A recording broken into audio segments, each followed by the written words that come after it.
মুসলিম সমাজকে বলছি, ২৬-এর বিধানসভা ভোট একটা ভয়ঙ্কর ভোট।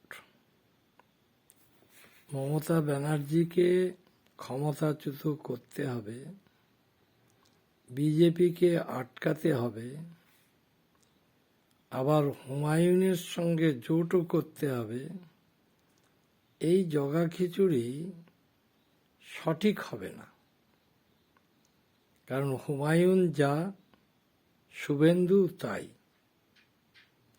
এরা কট্টর, এরা সংবিধানের ঊর্ধ্বে গিয়ে নিজেরা যথেচ্ছ। সাবধান হতে হবে পশ্চিমবাংলায় যেন গেরুয়া শিবিরের কোনো স্থান না হয়। এটা মাথায় যদি আমরা না রাখি, পশ্চিমবাংলার সমাজের ক্ষতি হবে। পশ্চিমবাংলার যে কৃষ্টি, কালচার, সমাজ ব্যবস্থা, মানসিকতা সম্পূর্ণ মেরুকরণ পাল্টে যাবে। সেই জন্যে বিজেপি, আরএসএস, শুভেন্দুদের থেকে যেমন সাবধান থাকতে হবে, তেমন হুমায়ুন কবির এর স্বীকার করছে যে আমি দাঙ্গা বাঁধিয়েছিলাম এবং মমতা ব্যানার্জির নির্দেশে।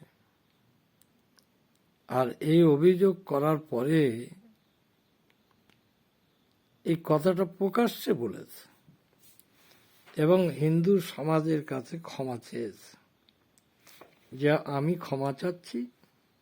হুমায়ুন বলছে ভবিষ্যতে এমন কাজ আমি করব না। এই উক্তিটা মমতা ব্যানার্জির বিরুদ্ধে প্রকাশ্যে হলো।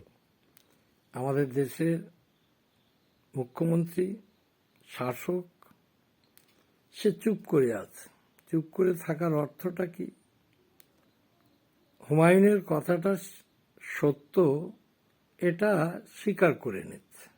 চুপ করে থাকার অর্থ তাই বলে। আমি বলবো যে এই হুমায়ুন এ সব পারে। এ কখনো বলছে আমি বিজেপির সমর্থন নেব, আমি তৃণমূলেরও সমর্থন নেব, আবার বলছে এদের বিরুদ্ধে আমার লড়াই। কোনটা সঠিক? সেই জন্যে